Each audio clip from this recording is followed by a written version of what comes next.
I love it when it's broadcast to Zoom. Did we turn off did you guys get that fixed? I don't think we even told anybody about it yet. It's been very busy 2 or 3 weeks. That's good, I've got it. I moved the hooray date up, up, so I'm really hoping that.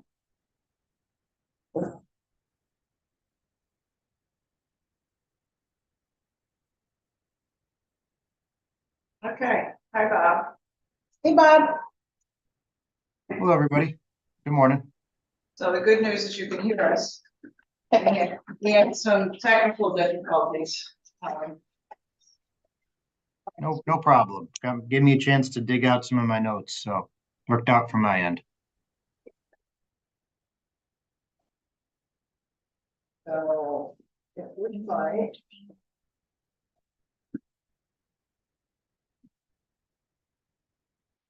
We have me and Todd this school year and Anthony Slick and Lori Hayden and Maxine Appleby. So we had a couple of folks who couldn't make it. So and we left off last time.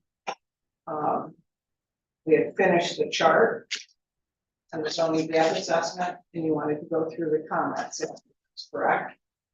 Okay. So,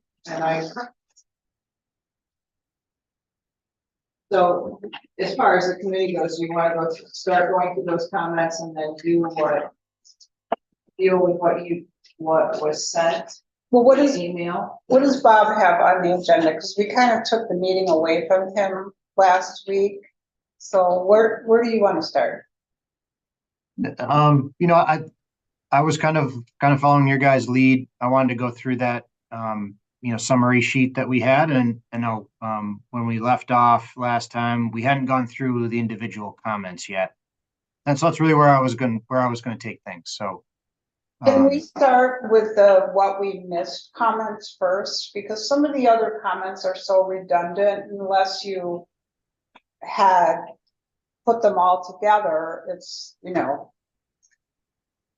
right, which way do you want it? let me pull them up. Give me a chance to pull them up. What we missed. Let's go to what we missed, because that's really important. And those are the emails that you and Lori sent? No, Comments. Did we miss any? Oh, all right, It's so the same thing. section. Yeah. Section. My apologies. Sorry. I don't have that printed out. Just want to make sure we have that covered for discussion. That's all. Sounds good. Get there. I've got it as page 28, Sharon, if that helps. Oh, am I able to share something? Yeah. I think I need to get permission to. You need permission?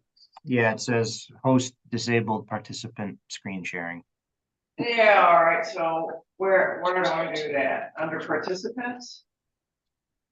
Oh, I can share now. No, share screen.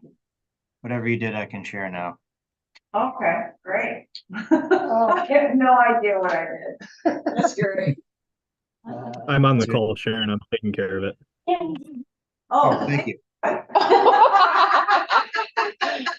Oh, good, Kevin, I'm really glad you're here. So you're in our meeting then, right? Oh, thank you. Okay.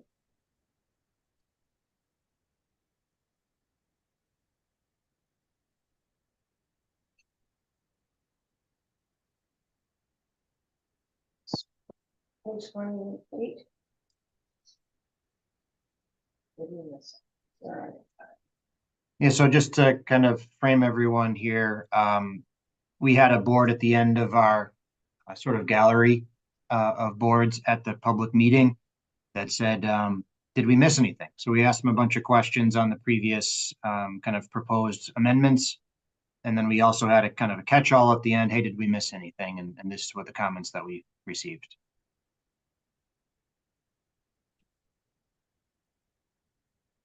So are we going down these line by line or? Well, I think we want to make sure we didn't leave anything out. So the windmills we addressed, it just needs to be changed to 1,500 feet and the board needs to pass that. Because there was a resolution and Dave said, yeah, we'll get that changed, so just make a note of that.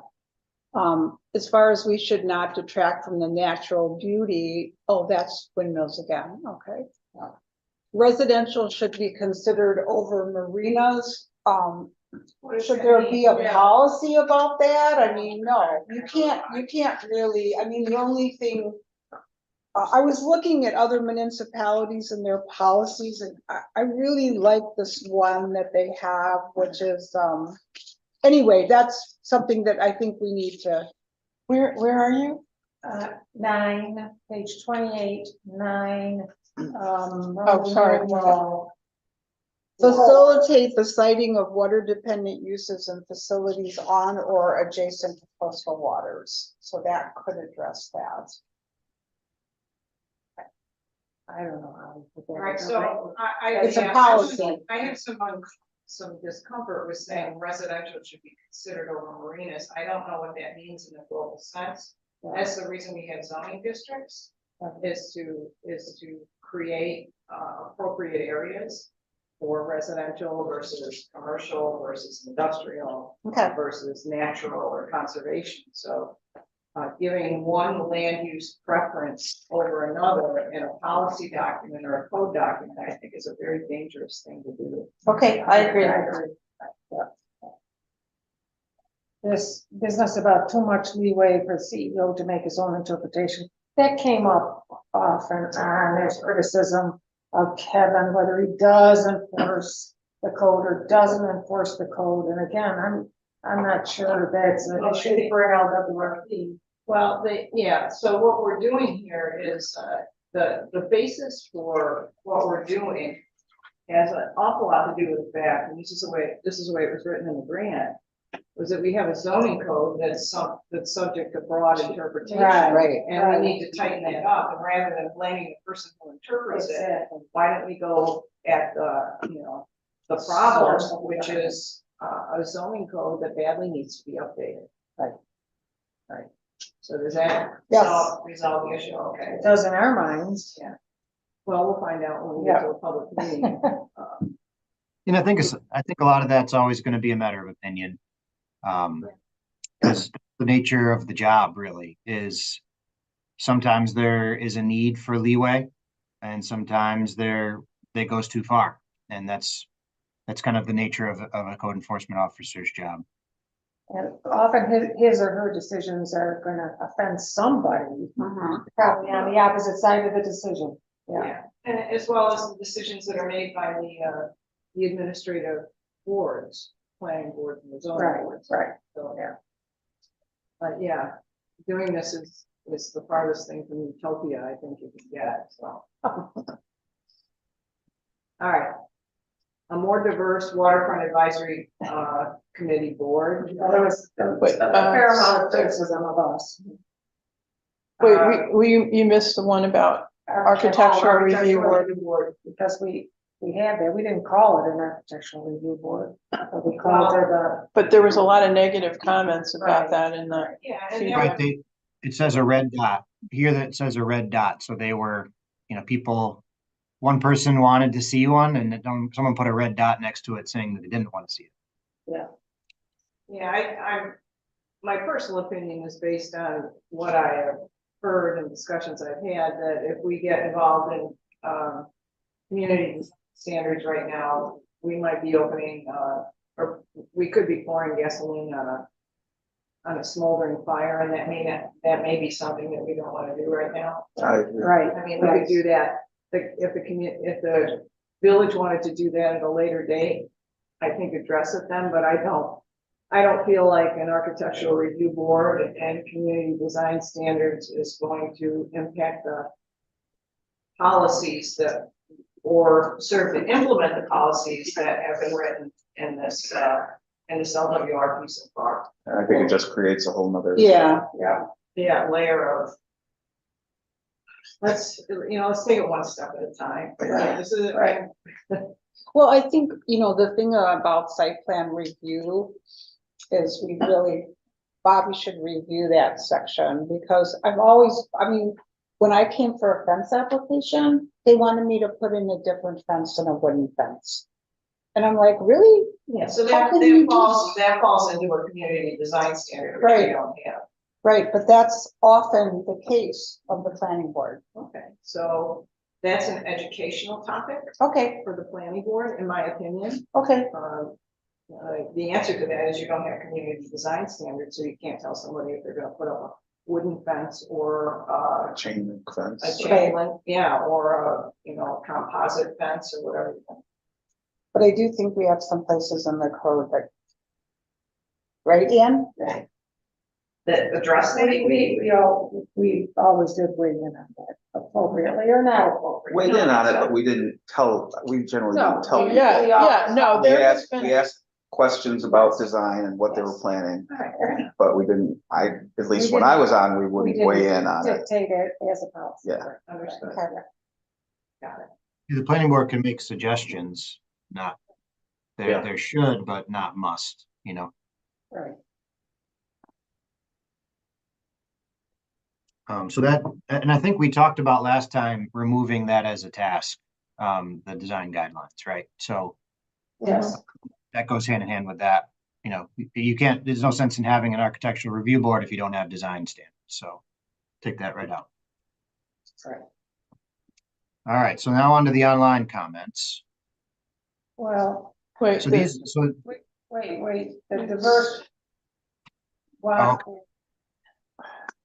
I mean, we've been working. This for is an how open many process. years now? A little bit late for changing, I think that tends to be a Composition. reaction to Yeah. people stirring the pot in the community yes, yeah. all over the place. We did this for 4 years. Right. Before there was an issue with the board, so I don't understand why the makeup of the board became something that was an issue when we had been working for 4 years and nobody seemed to care, and that included 2 public meetings. Right, our first public meeting at the fire department. Yeah. Nobody had a complaint about who we were. We No, all stood up, yeah, the same people that were complaining now. so I say, Yeah, I I don't would- understand about it, I don't understand. Well, somebody lit a fire, so Yeah. what can we Okay, say? so, It's not, I think we can forget about If you that. want a more diverse board, they should step up and then, volunteer. yeah, please join. They We didn't welcome- volunteer. We welcome new participation. Yep. Okay. Okay. so noted on that one. yeah. All right, so our online comments, there's a bunch of them. And these, I think, these are for everything. So, yeah, there's several pages of these. Well, that's what I was wondering, if those could be consolidated, because some of them are very redundant, so. Well, are you talking about consolidating these comments? Well, yeah, Yeah. particularly when we get to the docks and mooring stuff, I mean, I wanted to make sure we had them laid out here so you could see them Yeah. all. Yeah, okay, so the first one, this one, seems to be, an issue that Sodus Point's economy is a tourism economy, and that tourists do not contribute to the tax base. That's what it looks like to me here. Yes. Yeah, So well, I don't think anybody's gonna want a bid districts, so. who's gonna want what? A bid district where the businesses are taxed a little bit more to Yeah. assist. But the transportation plan with the walkways are at the heart, and were not about tourism, they were about creating a pedestrian friendly community for the people who live here. Linking the south to the Yeah, north side, first that and kind of thing. foremost, we have a community full of walkers. And we have huge gaps in our non-motorized transportation network. And that was the reason for doing the active transportation plan. If we want to close those gaps and make it safe for people to walk. I guess another response would be, the business district already has all of that. So anything above and beyond is going to be for outside of the business district. Sure, it's for the whole community. That's the reason why we we wanted to make connections between, say, South Shore Road and in Four Corners up there. A lot of people walk on that road that are residents. Whitburn. Yeah, Lake Birch have a Lake Road connection into the downtown. And that's a Lake Road would be a lovely walk for people. So, Yeah, so I don't read that as that. And I think the last line is focused on what homeowners want, such as living next to a junkyard or trash dump, because the property is not valued, but that is what we're doing now, correct? Yeah. yeah, We're tightening that's up. property. Uh-huh. Yeah, That's chapter one. Planning board is doing that right now. sure. 141. So there is work in that direction. Yeah, to me, this just says, focus on the locals, not just the tourism industry. The fact of the matter is, like you just described, a lot of the projects like connecting the pedestrian network, they're going to benefit locals. They're also going to benefit the tourism industry too. Making the area more pedestrian friendly. But making sure that there is focus on the local issues, I think, is the takeaway I get from this. Well, I want to give an example. I'm sorry. So here's an example of how I see it. So if the planning board, when they made a decision on some of the properties along Lake Road, okay, for development, they could have made a condition that the property owner leaves about 20 feet, okay, We right? did. We did. Oh, you did, With the right. house, with that, the big gray house on the south side. So they Said leave 50. for walking, Actually, it was subdivided, Matt Nowak, okay, that we put it into his application for a subdivision. That it was at least 50 feet from the right of way, as I recall. right. But It could not be disturbed. is the public able to walk that? That's the thing. Oh, well, I thought they were talking about trees and removing trees and stuff. No. Yeah, okay, so this actually ties into we should make the comment about making residential the highest priority previously. There seems to be an overarching issue here about that, and it comes out in a number of ways. However, the best way to keep local residents' tax bills stabilized is to have a diversified tax base, and a diversified tax base doesn't include just residential. It includes a strong business community, because the business community at the end of the day, especially with their principal locations in this village, stabilize the tax structure of the whole village. The last thing you want to see is policies that are detrimental to tourism in the business district. Is what would happen to residential taxes if the business district didn't have a revenue stream. I for one would rather not find out. Well, it reminds me of the tension that often is in university communities between the student population and the full-time residents. There's always going to be that tension. And I think we experience the same thing because we're a resort community. It's been a long-standing situation. Always going to be that balancing act, and one side or the other might feel not heard. Yeah, at least in our community, the commercial district pays taxes. In town and gown communities, the campuses don't. Right. Yeah. So, all right, I think we philosophized enough. Right. Balance is key. That's, I think, the takeaway there. Yeah. All right, so identifying, protecting, and improving right-of-ways and public easements.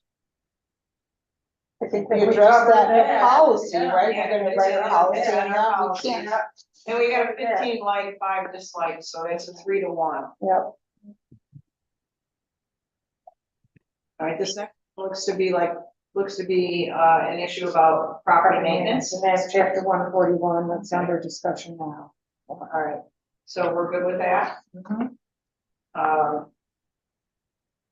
confusing proposals, what happened to leaving snow on the edge of the roads for snowmobiles? Wouldn't it be great if we had snow? Remember anything? All right, so snow on the edge of the roads for snowmobiles, and I think, that has to be discussed with the highway. That's not a zoning issue. Yeah. It has to be discussed. That's a safety and maintenance issue. Right. Right, but one of the, so I'm just wondering if we can incorporate into the policy, you know, into the tourism policy, is that we want to attract winter tourism as well, and. Seems to me we have some. Right, policies along that one. but snowmobilers drive on sidewalks, and because we don't give them access to drive their snowmobiles, so something to consider in general. What does the sign say coming into the village? No snowmobiles on sidewalks, please use the edge of the road. Is that what it says? Right, but there's no snow on the edge of the road because they plow. And don't go downtown. Yeah. That means no And the snowmobiles. snowmobiles haven't been out this year, so. Well, yeah, we got, it's a bigger problem. Yes. There's no ice fishing, there's no Right. snowmobiling, there's no, we have lost, at least for now, the four-season economy. Oh, yeah. However, everything that I write in grant applications is about Sodus Point being a four-season economy. And I believe that's in our policies, but I can double check. So is the trash, Well, that's Well, again, yeah, 141. Yeah. So as in the next one, what about trash codes? That's it. Trash cans and roads, all right, so. That's chapter 141. Is that really a problem? Oh, yeah, For- it's on the number streets, yeah. isn't it, Lori? On the the rental numbered streets, season. yes. In the rental season. Oh, yeah.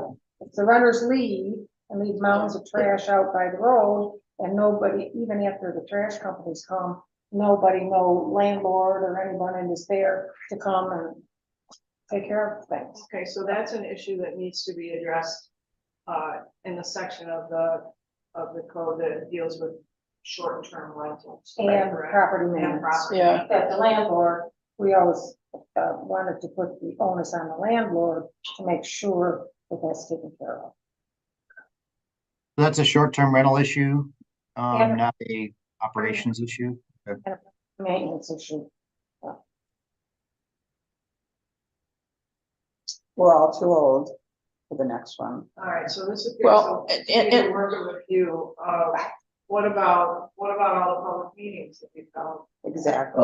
Ram their vision down others. It's a 2-to-1, people didn't like the comment. Yeah, so, okay, so. That's just somebody venting. Yeah, Can we just go back to the so it's both the property maintenance and the rental and the short-term rental, but so as the board has developed a property maintenance code, I mean, what we don't want to do is have them we want them to be in sync, the property maintenance and the short-term rental requirements.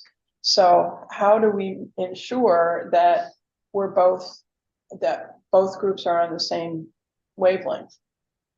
is there a way to do that, Bob? In terms of the simplification of the tables and stuff like that? Because the property maintenance code has to be consistent across the village. And with the definitions too. That's another thing. They're coming up with definitions that we are coming up with. Right, so I got some of the comments you guys were kicking around this morning, but what I was suggesting about the definitions was that it would be in the zoning, like all the zoning definitions would be together, not the whole code. But we do want to make sure that the definitions in the zoning are consistent with definitions elsewhere, but that's kind of outside of our scope here. So I would say we update the definitions in the zoning, and then after this process is done, make sure that they're updated in the rest of the code the same way. Does that Well, make sense? yeah, it makes a lot of sense, but I think you raised a good point. Yeah. Well, I mean, it's gonna happen because I listened to the meeting Yeah. and they're coming up with definitions that we have discussed that are different than what we have discussed. So I know, So. who's right and who's wrong, I guess. Yeah, so we as a waterfront advisory committee, it would be our responsibility to communicate with them Absolutely. about the definitions we're coming up with and ask for cooperation and coming up with consistent definitions. So that, How far along are they?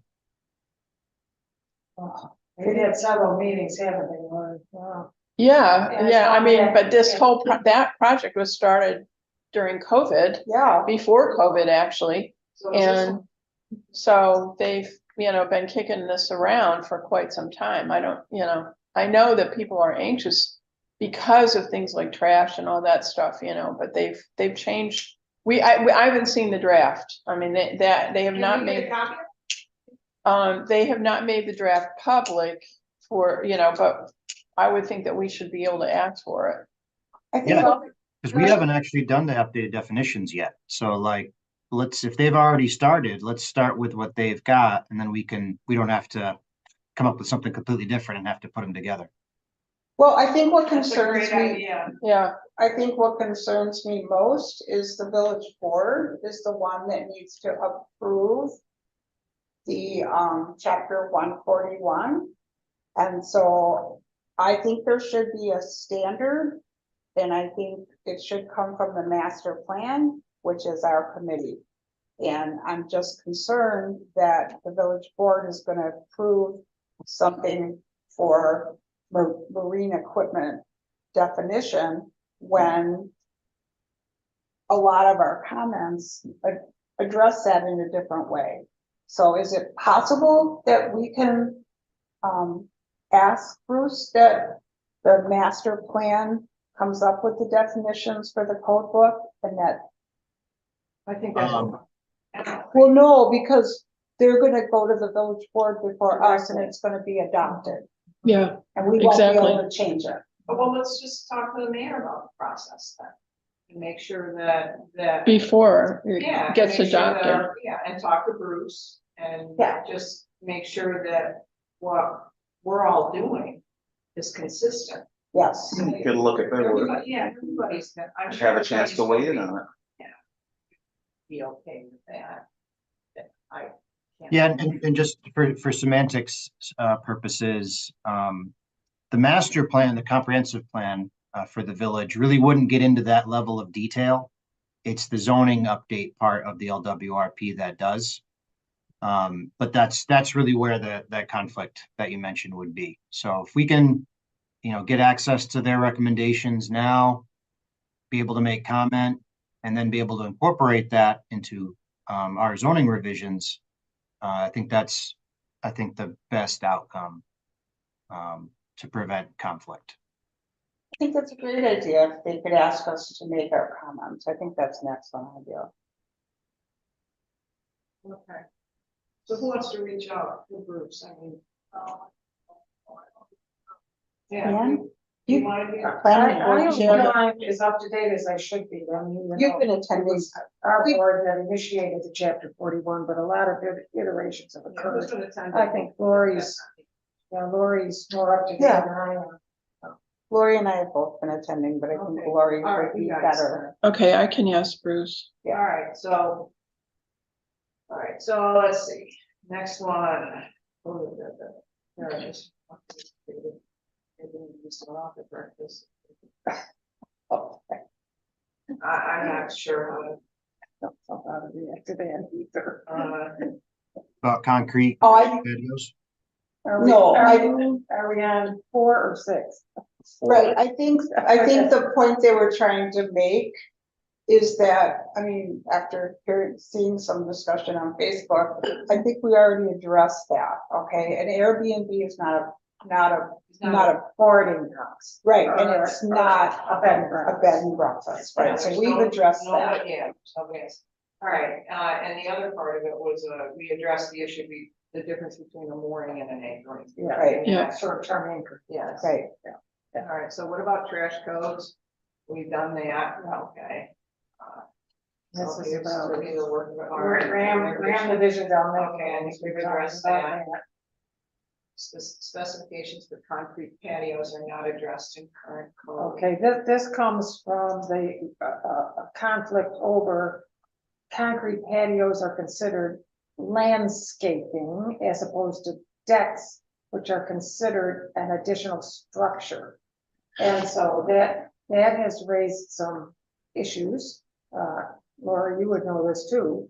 Oh, that, absolutely. Some people have put in concrete patios willy-nilly, and it's been deemed a landscaping, like a shrub, Deemed by who?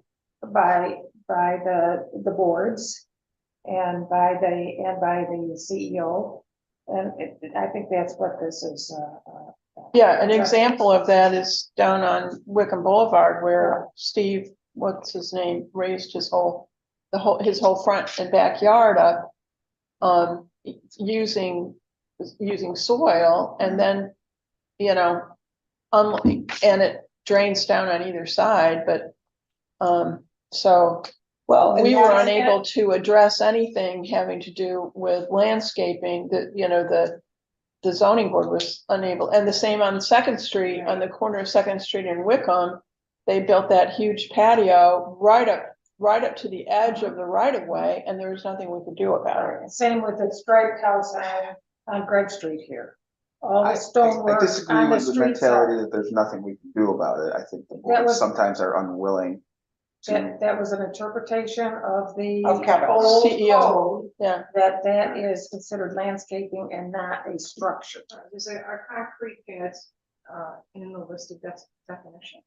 Probably No. not. No, That's where no. this needs to go. I think Yeah, there's- landscaping needs to be in the definition, because we don't know what landscaping is. Is landscaping plants, is landscaping ornamental?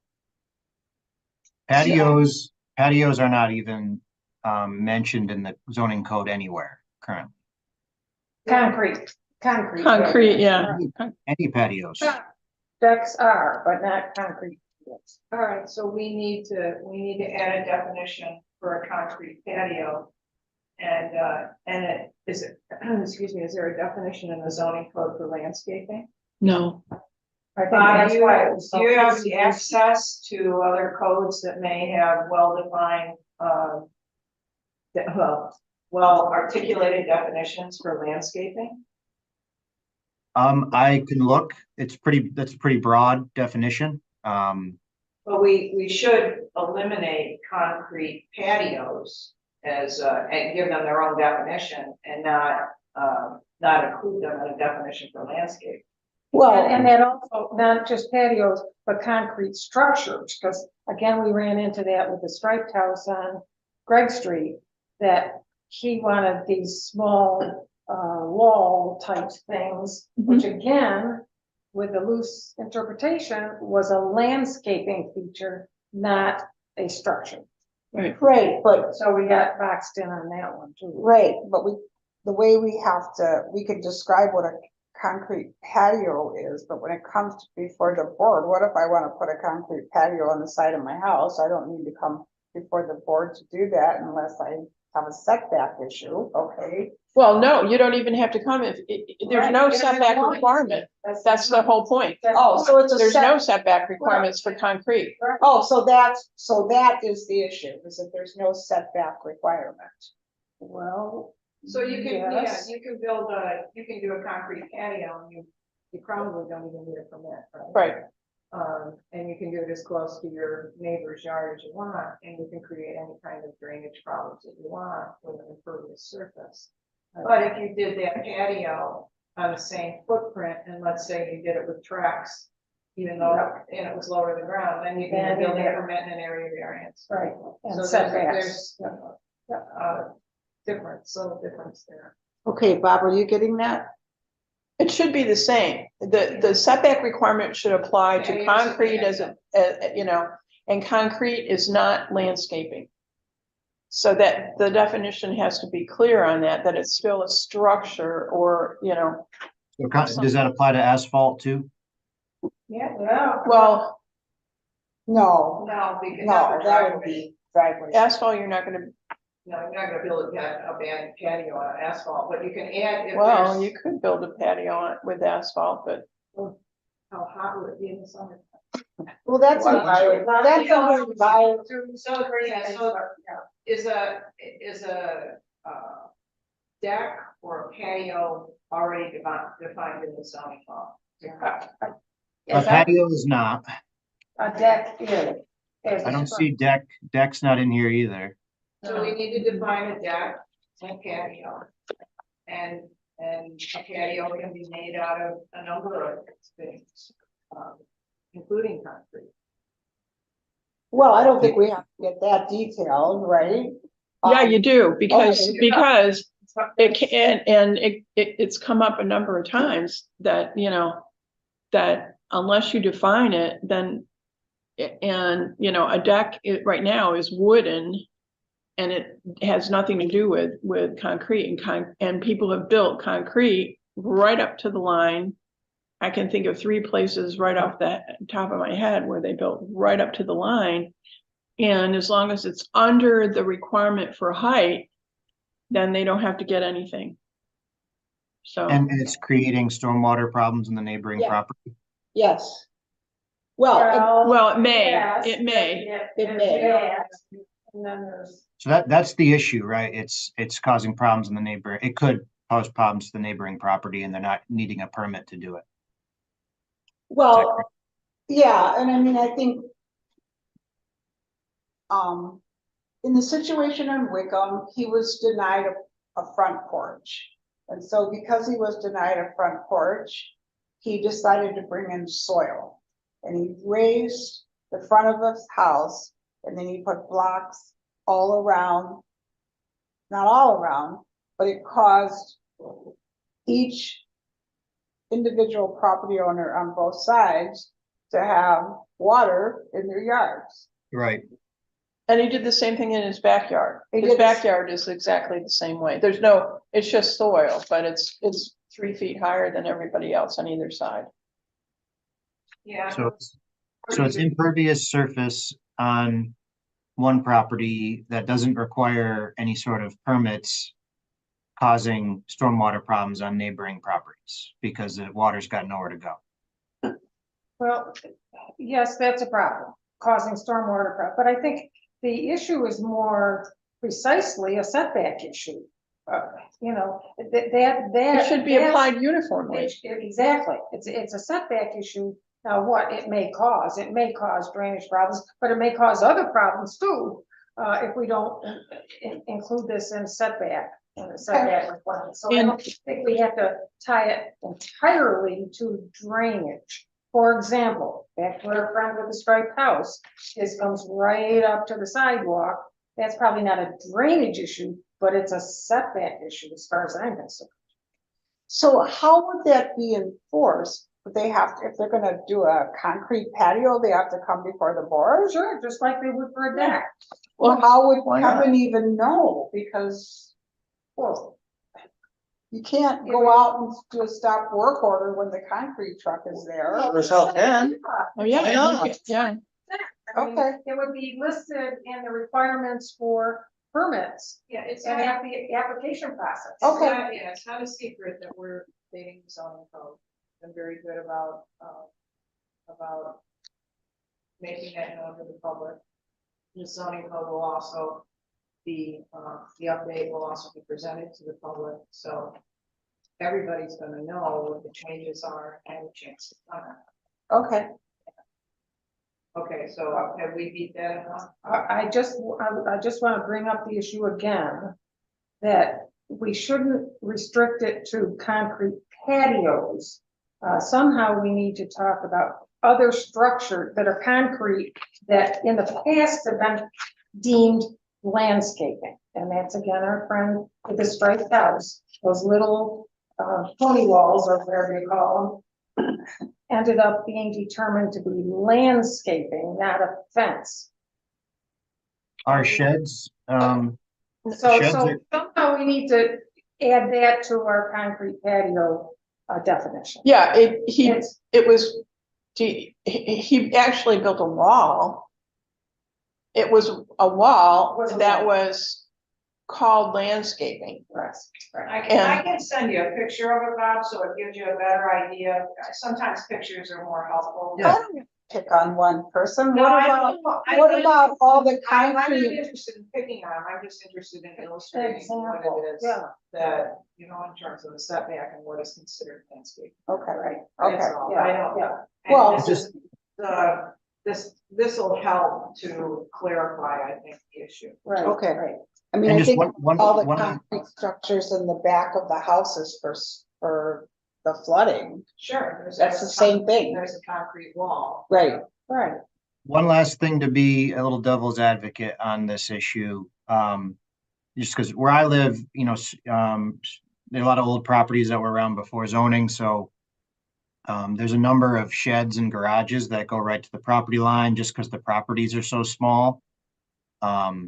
Do you want all of that to be subject to setback or just the these sorts of items that we talked about a second ago? Well, we don't even have a definition for what a shed is. Right. And a shed does,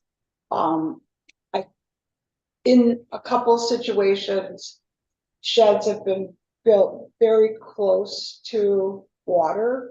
I know there's a lot of, people along Greg Street that have sheds, okay?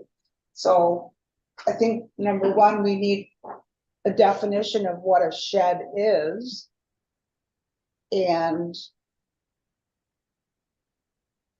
Yeah, we just have in the code right now that building permits are required for storage sheds and outbuildings.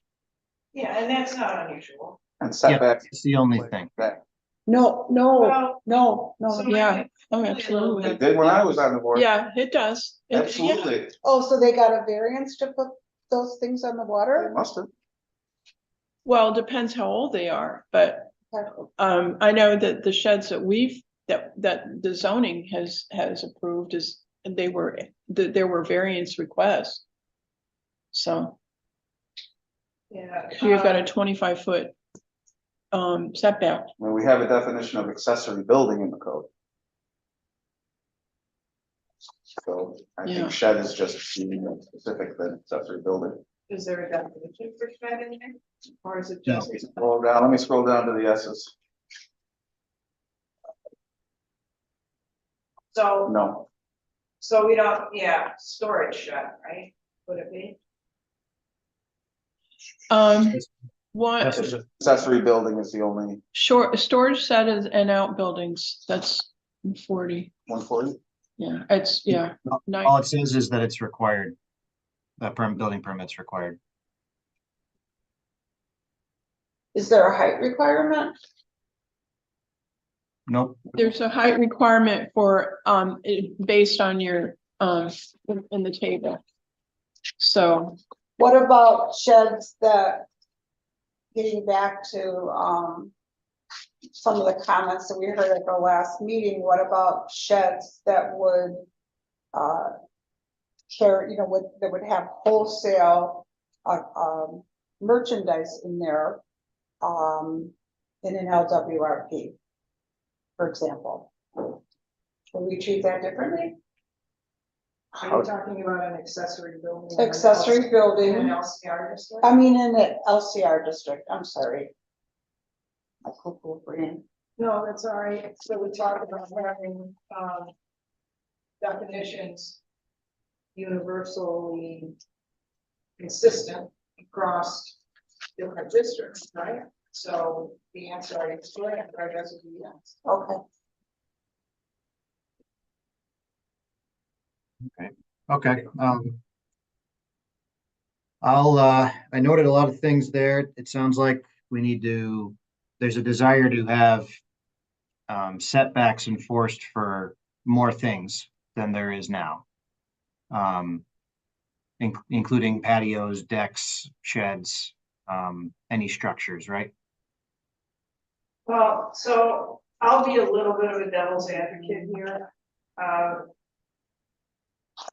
There are interesting things going on because there are smaller cottages being replaced by larger much larger homes with a much greater footprint.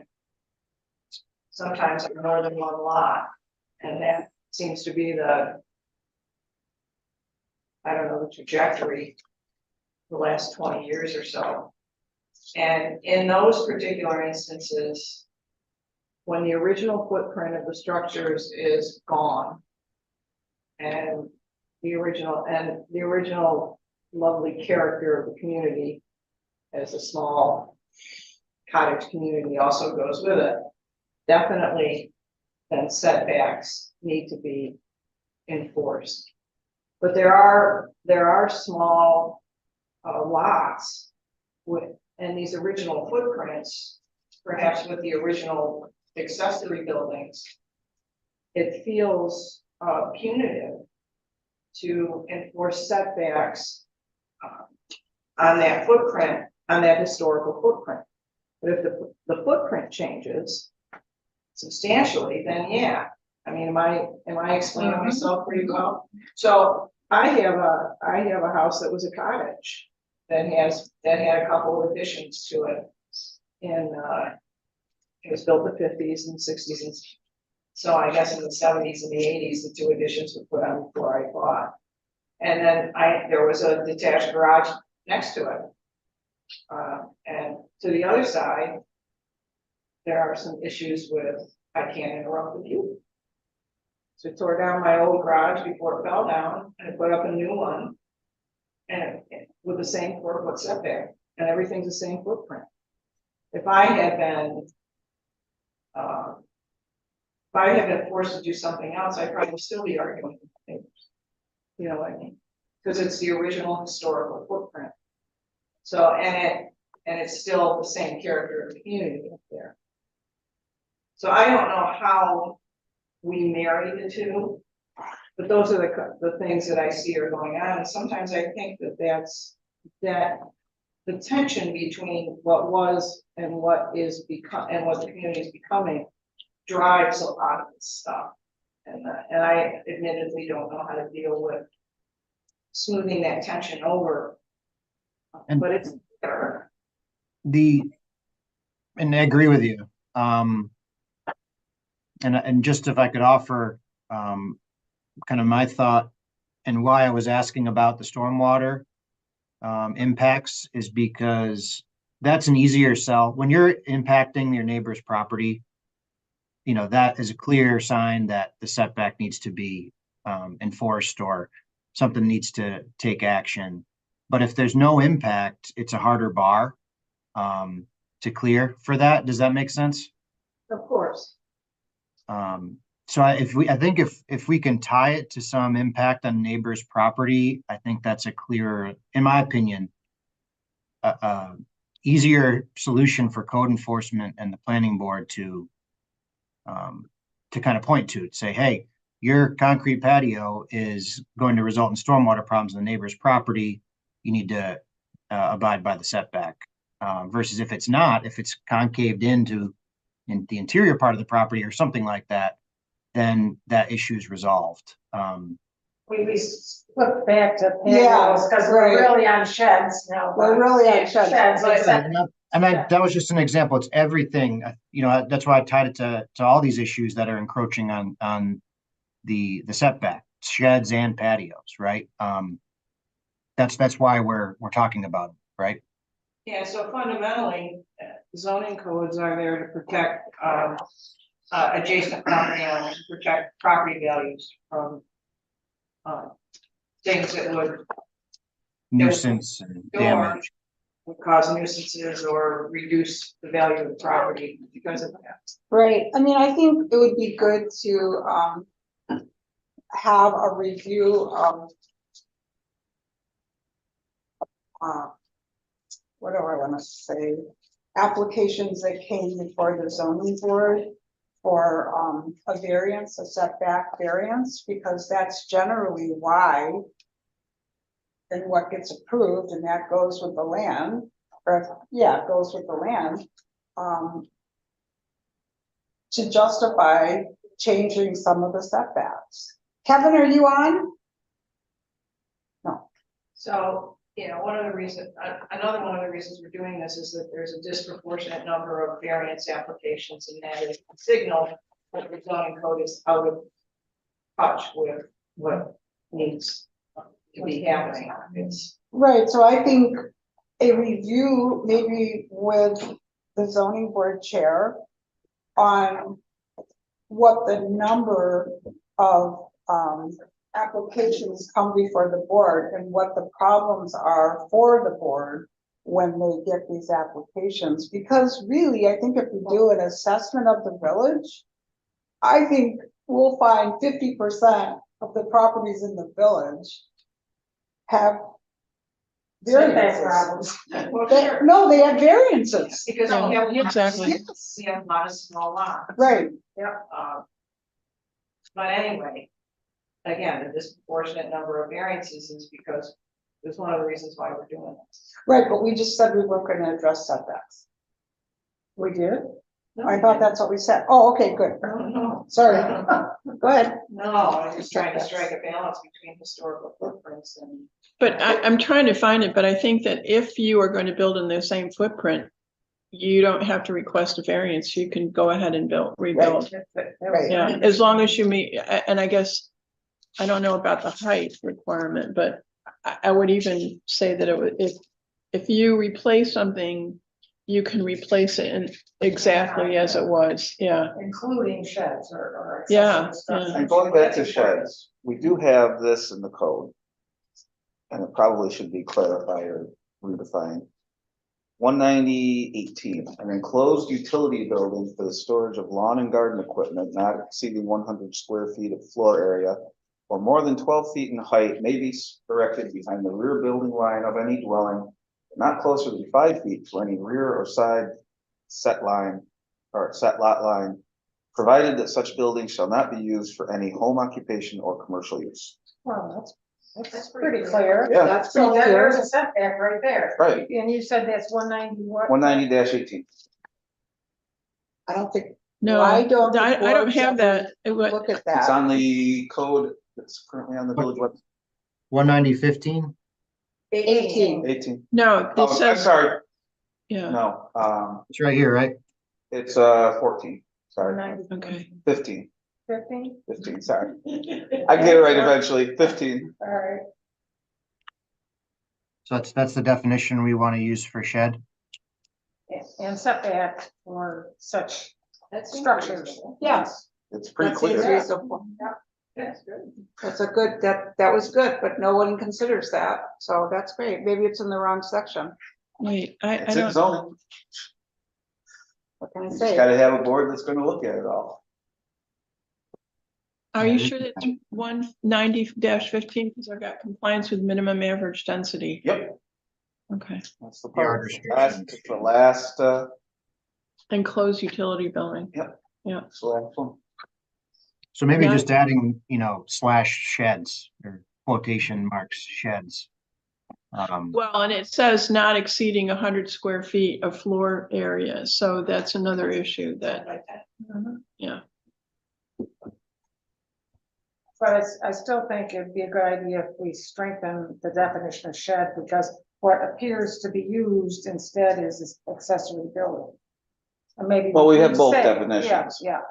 We need to make sure that that's clear in our definitions. Well, and we also need to understand that most of the sheds that people put on their property are the ones that you buy, okay, that are already pre-made. So we need to know what size those are, because they may not be. That's why Well, they come for that's what it says. that's why the permit comes for the boards, to determine whether it's bigger than 100 square feet or not. And where they're gonna put it on the property for setback. It's all written right there. Right, but are we limiting them to 10 by 10 is what they don't. Well- 100 square feet, yeah, because if you don't have 100 square feet, then you don't have to go before the board at all. Right. And that came up, that's another issue along Wickham Boulevard, because people have put sheds right on the line, but they're not greater or equal to 100 square feet, so there's nothing that anybody can do about it. Oh, I wasn't hearing that from what Todd read. I was hearing that the sheds, that a shed cannot exceed 100 square feet. So I was assuming that 190-15 required an application and a Yeah. permit. An enclosed building, an enclosed utility building for the storage of lawn and garden equipment not exceeding 100 square feet. Right. So that means up to, it Up could be to. any other size, should be coming to the planning board for. For a permit. It doesn't exclude less, it says up to. Excluding, may be erected behind the rear building line of any dwelling, but not closer than 5 feet to any rear or side set line. I can tell you that, I mean, there's probably 3 or 4 sheds that didn't Maybe come Kevin should before. bring those back in front of the planning board for review. Yeah, I mean, that was, I mean, that is was a I mean, it just happened. People just, one of the guys on the planning board put one up. Well, shouldn't In that, that section of the code, Mike Jennings, yeah. have yeah, to read that section. well, but the question is it listed on the schedule? Of things that require a permit? Yeah. Yeah, It needs to does, be it there. needs to be It there. needs to be there, whether it is or not, we don't know. We don't know, but that Right, it needs to be on the schedule. This is under compliance with minimum average density and yard restrictions. Okay, and is it only for lawn and garden? That's what it's. Utility building Utility building for for the storage storage. of lawn and garden equipment. That probably needs to be struck. The lawn. Yeah, because garden. really, You can put. is it your our job boat to equipment- determine what people are putting in their shed? Yeah. You know? Right. What, but you know, Life preservers and Right. anchors and. yeah. Right. 10 by but- 10, you could fit a kayak in it. Yeah. yeah, but when you say utility building, that applies to. I think you should limit that to sheds, right? Because utility building, in my mind, is something totally different.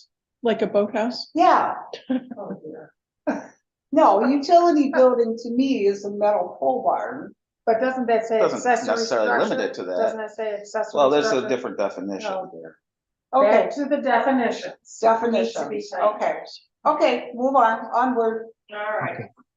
And we already know code enforcement, that's because Kevin can't enforce the code because our code book is so weak. Yeah, and that's Yeah, back to. yeah, outdated. Back to code, that. and I bring it up temporary.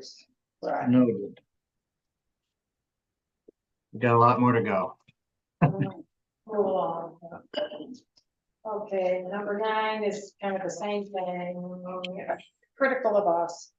We Okay, are- noted. Yeah. That's about you, it names you? No, the comments, one of the members. Previous employee. Yeah, yeah. Oh, okay. Conflict of interest issue, yeah. I wonder who wrote that. Gee. There's 11 dislikes of that. Yeah. Grateful for that.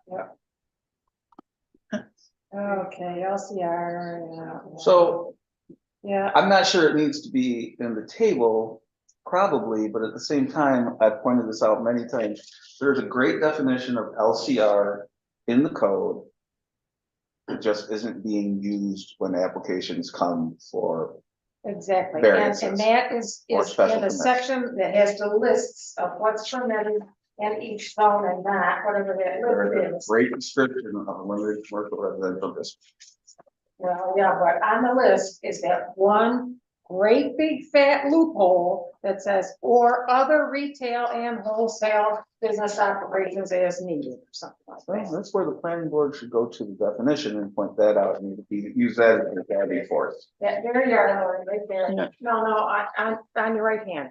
Oh, Okay, the- turn it over to the next page where it says, no, on the list, now it's in your left hand, where it says other retail or wholesale businesses as needed, or something to that effect. It's down about the middle of LCR, the LCR line. Retail, business or service, not otherwise mentioned specifically herein. Yep. That's the- Oh, yeah. I have it Big circled. loophole That's the big blue That needs ball to be- that brought us to 14. And where is that? In my opinion, It's in the table. That was- allowed because they ignored the definition of an LCR and went to the table. Yeah, the table found us.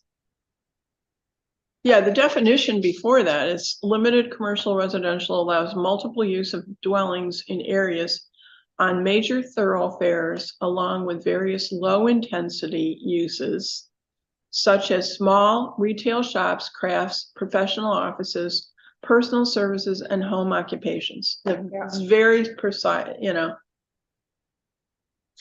Per to the definition, And then you have the there- power to deny things like that. And then there was the conflict between the list and the. So should we just remove that? This- I think so. On the what is, on the term, What's the page? district use, it's on, We already addressed that earlier in our discussion. I just want to make sure Bob. Yeah, what noted would that. you cite that, what line? Yeah, it is, yeah, it's in 190-8, it's the table, and it's on page, what the heck? 190:16, and it's halfway down, it's called retail, business, or service, not otherwise specifically mentioned herein. I mean, I don't think there's anything you can add to this other than unless you want to add a commercial parking lot. No, you want to eliminate that. Yeah, you want to Eliminate that. eliminate this section of the table. Are you seeing that, Bob? It sounds like we're saying that it was right now retail, business, or service not otherwise specifically mentioned herein is allowed with special use permit in the LCR district. We want to remove that. Yes, Yes. because that's a loophole that you can drive a bulldozer through. Right, and we can, But because if we're you're gonna determining make, a special permit, you're using the basis of the rest of the code to determine whether there's a hardship or not and whether it should be permitted. And you can say no based on, again, going back to the definition. Yeah, And it's the mantra, there's nothing we can do. I disagree with that. Well, It just takes a board that I thinks that way. I agree with you entirely too, but it's. we went over and over again. Unfortunately, majority rules. Okay, I don't have a problem with listing our names on the website. Do you have a problem with it? Absolutely. I mean, we've already been threatened. I thought they were there. No, they were they're on the old website. Can you make a, I can, request for that? I will. Is it possible to redraft that whole entire page to really talk about what an LWRP is? And the dates are wrong on that page as well. It says 2006. Okay.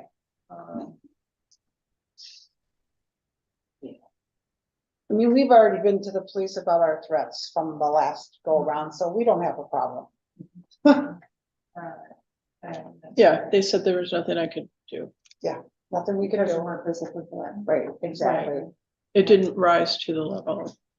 Physically threat. Yeah, so if my dog dies because somebody threatened to kill it, then that rises to the, All right. I'm gonna poison your dog.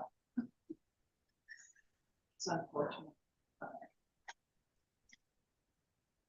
And I do want to say for the record that, can you scroll back up a little bit to the last one? I take issue with the committee trying to circumvent the code development approval process in the village of Sodus Point. What the Roman numeral is this, Sharon? It's number 9. We're working under the direction Or of the village board. 11? Yeah, we are working at the pleasure of the village board. And they make the final Yes, decision. the village board makes the final decision. We have a liaison from the village board who sits on the waterfront advisory committee. So, Will they make the, for the record, I cannot figure out why someone thinks we're circumventing code development and approval process for the village of Sodus Point. Well, there were 13 dislikes, so. Yeah, well, I want to make sure that everybody knows, whoever watches this, that, the process is legitimate and guided by New York State Department of State. Right. And, there really is no way we could do this. All right, we can move on. Thanks. And the harbor management plan is already in our code book, right? Okay, it's not exactly there, it's just mentioned, and the harbor management plan was adopted, so should we somehow incorporate that? It was adopted by the village board. We have to adopt it in the LWRP, don't we, Bob? Yeah, harbor management plan is part of the LWRP update. Yeah. So that's, yeah, that's happening, right? Yep. All right. Four So season destination, we've already discussed all of that.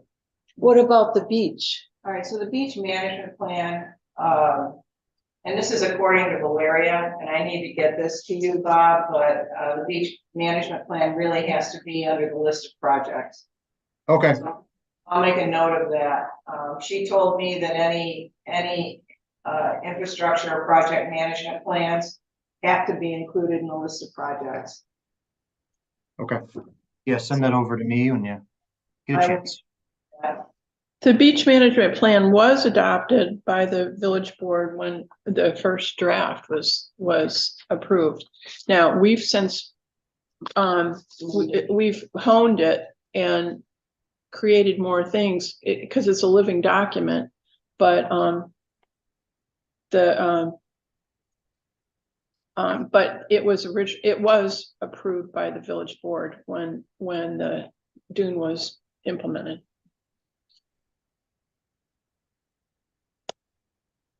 All right, so four season destination walkability, we've talked about that.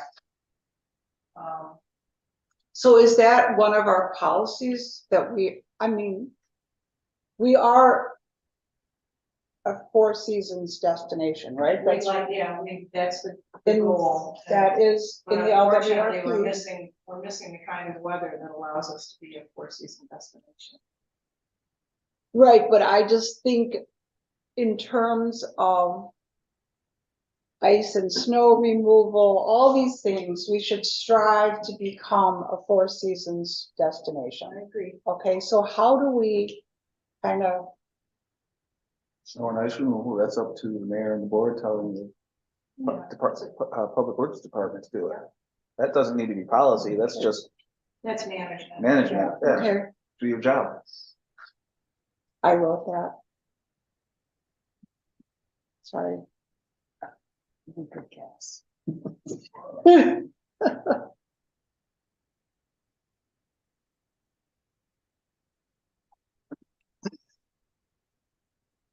So yeah, I mean, some of those issues we do mention in proposed projects as well.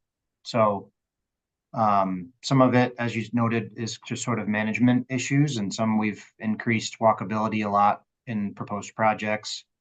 And that should help with mobility planning for an aging community as well. Okay, I don't remember any specific winter projects. I can't remember. There might be though. Also, the camera keeps turning away from you guys. I can only see half of you now. oh, what happened? Is it rotating? Oh, wow, that's scary. Oh. Huh? Interesting. Well, that is really. See, that's that. So lady? There you go. Yeah, it's moved to the left throughout the meeting. Oh, it's because. It's not that's even. Interesting, there's like a magnet on there. Oh, yeah, look at it, yeah. Okay, I see what's going on, it's not a magnet. The cord is The from. cord is- Oh, now it's going to the right. Okay, wow. Bob, can you see us now? I can. This is good. All right, so, identity of fishing access areas, we've got that in the inventory. So, yeah, the statistics we still need to get to include in the inventory analysis. I wrote that. Did Bob get a copy of that? I didn't send him a copy. You wrote one. The inventory? I sent you guys a Word document on things I thought we still needed to cover, and then Lori added to it. Was that recently? Yeah. Um, Yeah. But are we getting off track here? Yeah, I mean, no, we are. First. Yeah, that's fine. Yeah. I don't know how we got sidetracked on that. Okay, let's keep going. Oh, inventory analysis, that's All fine. right. It's posted on the website. Okay. All right, let's move on to the next page.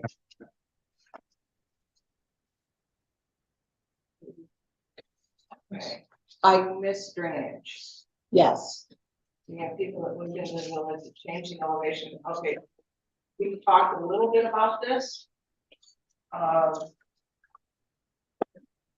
What about the removal of drainage district ditches? Is that happening? Oh, yeah. By whom? Well, South Shore Road. Yeah, Oh, Still Shore was okay. one, yeah. All right.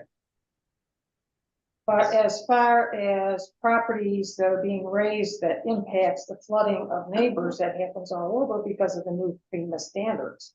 And that's right in my neighborhood right now, Terry Vanderwall had no choice but to You did raise that, right? elevate theirs to a certain FEMA standard. So it may affect his neighbors, but I don't think there's anything that the village can do that will supersede FEMA standards at this point. So the purpose of the LWRP is so that we can that state and federal regulations are consistent with what the village wants. Hence, and I've said this before, hence the deep scrutiny by state and federal agencies of the draft final LWRP. I don't know how that will play in with FEMA, but they will have to be at some point consistent with what we want in the village of Sodus Point, correct, Bob? correct, yep. Well, okay, I just want to do a what if here. I did not write that, by the way, but, Bruce Carey put in his concrete driveway. So when he put that in, there was a drainage ditch that went all the way through and he cut it off. And so now on this side, when it rains, it creates this big pool and then it floods the road. Now, shouldn't we be able to stop that? Which road was it? Bay Street, Bay Street? right across the street. Yeah.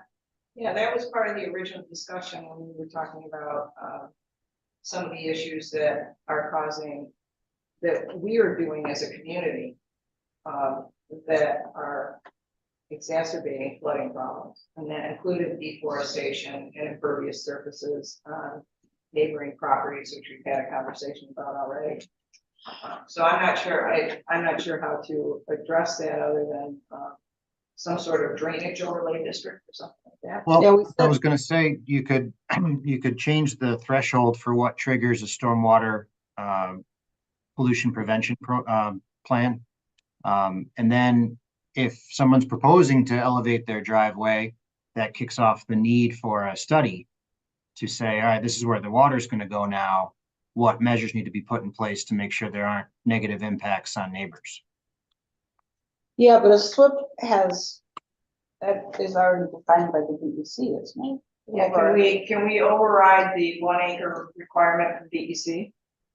I think you can. It just the maximum the maximum threshold can't be higher than an acre. So if I said that right, but I think you can go more stringent than that.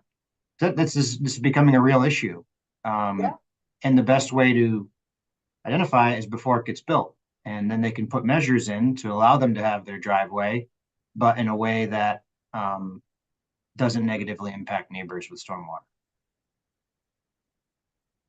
So let me note that to look at SWIP thresholds. Okay, and the next, oh, what about? Okay, according to the code enforcement, there's nothing to stop it. Okay, that came up at a board meeting with Still Shore Road. Do we have a flood damage protection ordinance? Kevin, are you on? And the only reason I say that, Yes, it's chapter 107 of the code, in the zoning code. so there is a flood damage protection ordinance, okay. I know who wrote that, but it wasn't me. But they were coached. Didn't give us our candy for a happy Valentine's Day. Okay, we've already addressed the Wickham right away. They've always been public meetings. There is a comment period, right? Yep.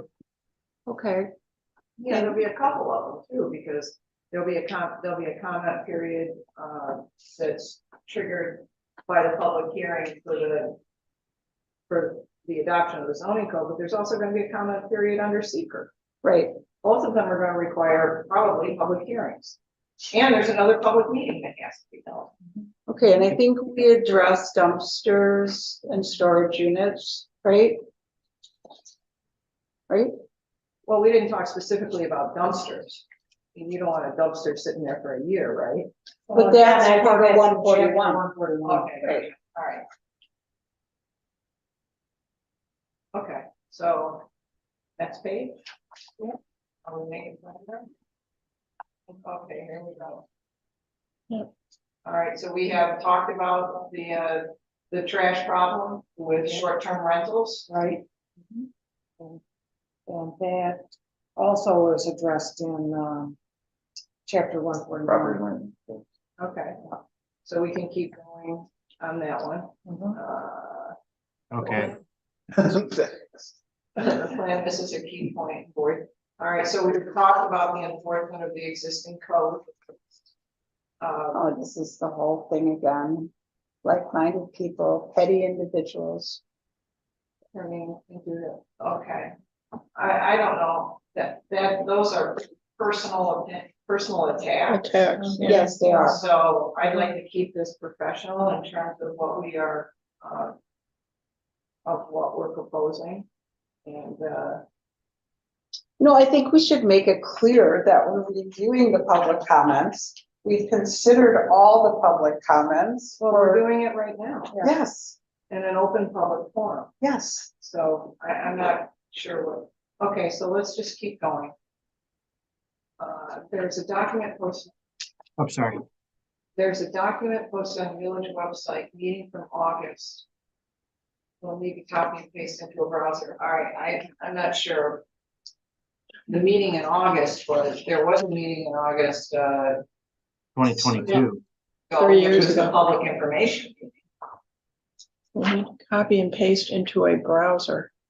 What does that mean? I don't understand. Yeah, I don't know what that means I either. don't know if I want to click on that.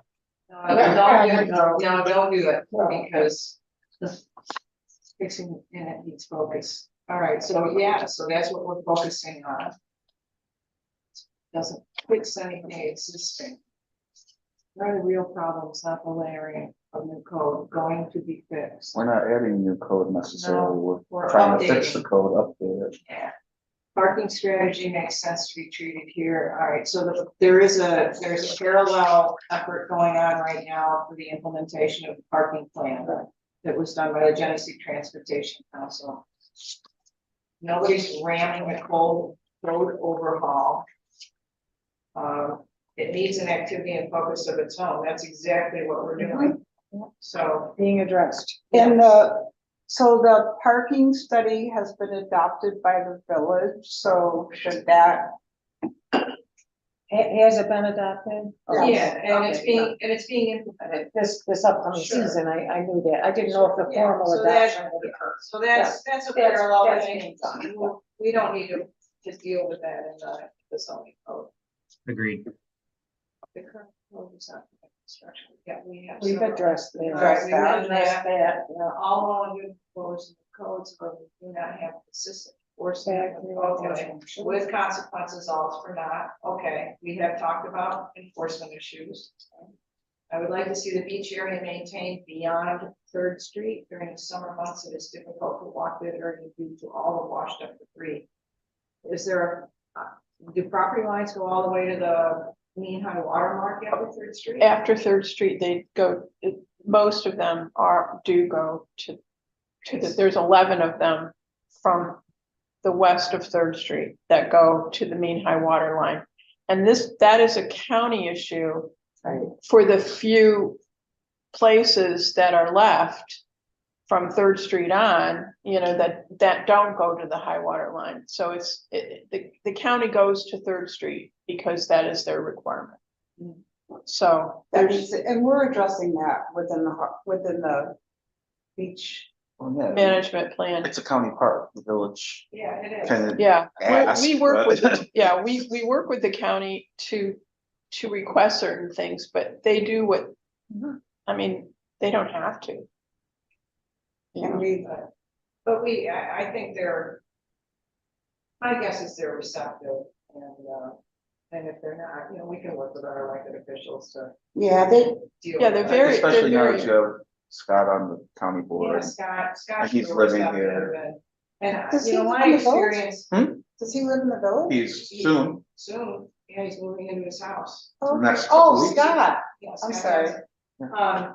Yeah, and, The problem they have, and I've talked to them about this, is that the guy that has the sailboat that goes right to the water line, which he's allowed to do, they can't get their equipment through there. What Are we equipment? talking about, are we on to weed harvesting now? Is that what No, you're we're talking about, What equipment? maintaining the beach. no, but they don't, that's private property. That on Third Street, to the west of Third Street is private property for the next 1, 2, 3, up to where Fifth Street, up to where Fifth Street, where they just built a new house. That's all private property to the high water line. Okay. So they have never maintained, the county has never maintained the Beyond beach Third. beyond Third Street. well, and I can promise you, the county's it's not gonna bring public equipment onto private property. No. Right. That's a no-no, so. All right, so, so we'll just continue to work with the county to implement best practices for park and beach cleanliness and move on. Is that all right? Mhm. All right, beach area, can more be done to limit the green algae outbreak? That's kind of out of our control. Yeah, that's the Soil and Water Conservation District. We need to add to this board and get better sampling numbers that represent all stakeholders and not just one demographic. All right, we have talked about that already. It's open. If you want to be on the board, please approach the village board and ask. Everybody's welcome. Few pushing, here we go again. All right, I would like to see more effort into improving the upkeep of our current public buildings and parks. Also, all right, so again, that's not a zoning issue. That is an operations and management issue for the village. And it seems like they may have missed, some of these ideas were in our previous round of public engagement for projects. Because it looks like some of the suggestions might be more suited for that area, but we already crossed that bridge. Well, don't we have a project to look at shuttle tourism? Isn't that part of the tourism projects? I think so. Or is that part of the parking study? Parking, Okay, yeah. If there's off-site parking, there has to be, and since our pedestrian connections are broken up, and have big gaps in them, there would have to be some sort of shuttle service. What about some kind of recycling? Well, that's all privatized now. I don't have to go through all of that again. I'll turn our codes into a homeowner's.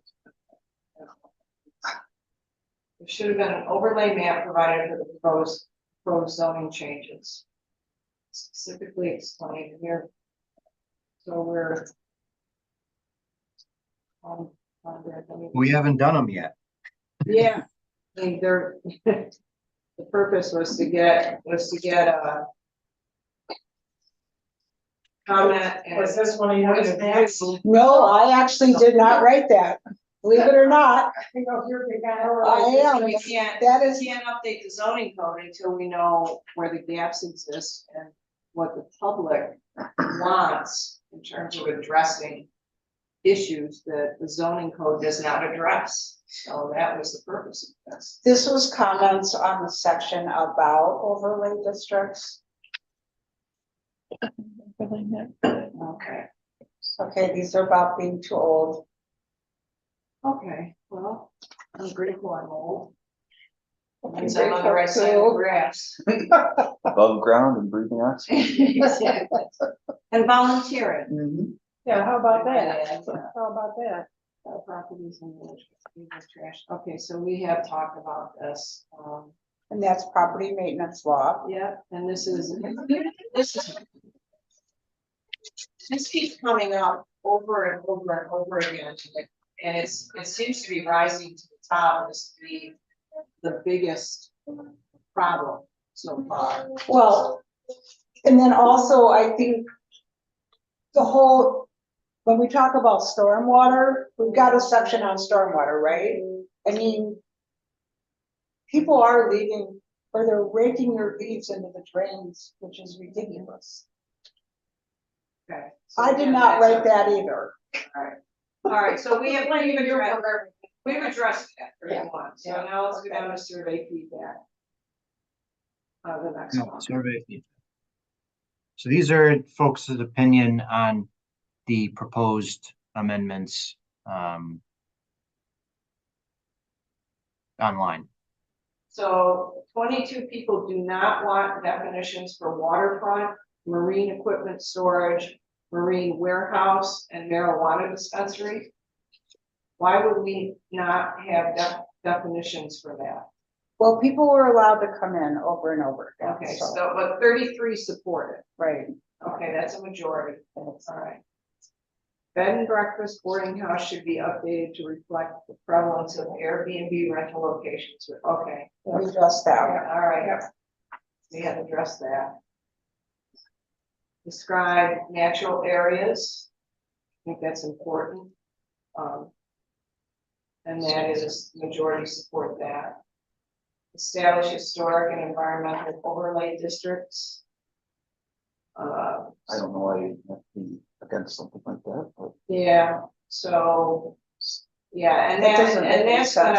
and that sort of thing, especially the environmental overlay districts, will address issues such as poor drainage, deforestation, steep slope issues, that sort of thing. Areas that are appropriate for development should be protected. Flood zones, wetlands, that sort of thing.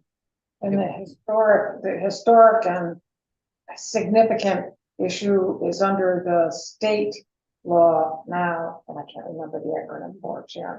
The SHPO. yeah, State Historic Preservation Office. But it's nice to know where our historic resources are in the village so that they're protected. Mhm. So, Well, the whole village is under SHPO. And we always review that in a planning board, although that's tough.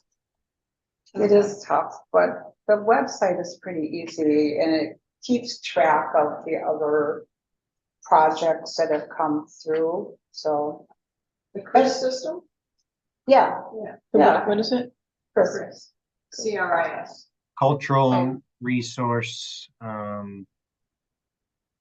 inventory system, I think. Yeah. All right, rezone the 6 acres at 81, to me, that's 19, so that's That was just a typo. okay.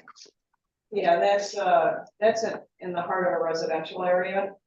So, Oh, that's different. This is- this is the cleanup of the old gas station area. Does that include, Oh, does yeah. that include where his house was as well? I do not That's know. immediately east. It was torn down like 4 or 5 years ago. Probably it's 6 acres. Yeah. So, and it accesses First Creek. So I would imagine it does, so. So, yeah, and it's been a sensitive issue. Because it is in the heart of a residential area.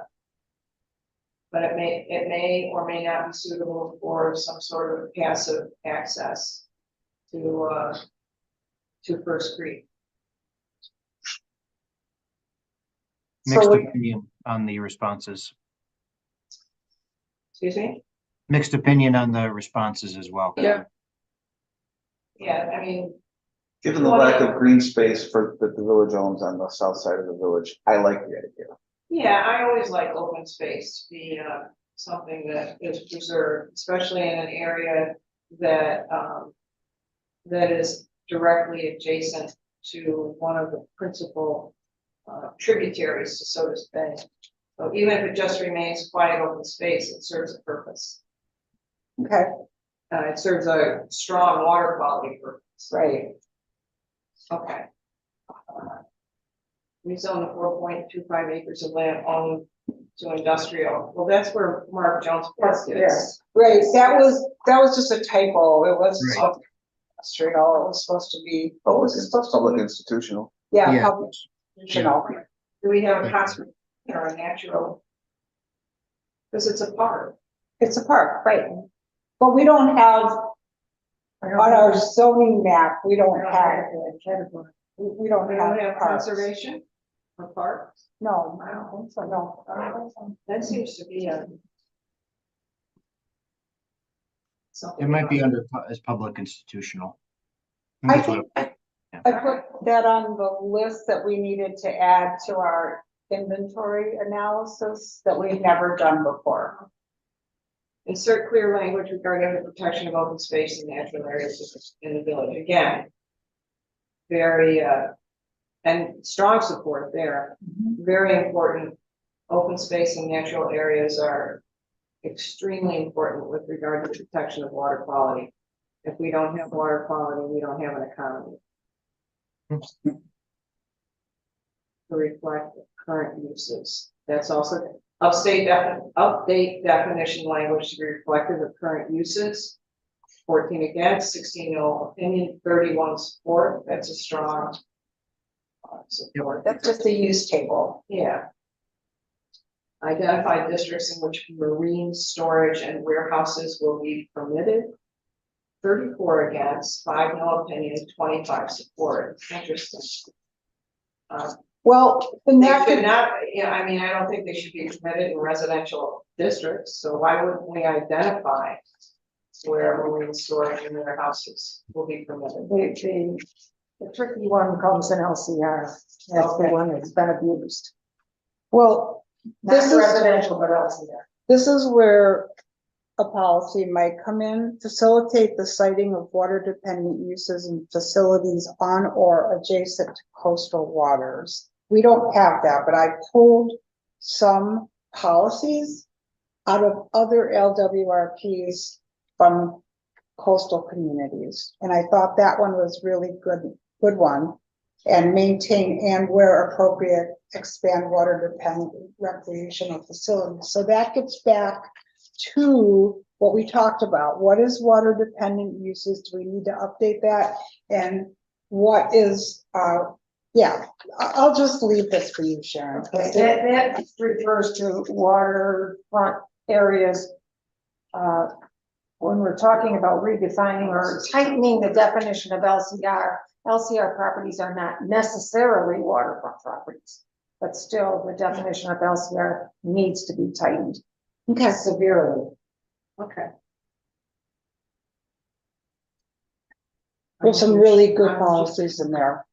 Well, they had to use the same policies we had to use. Read them.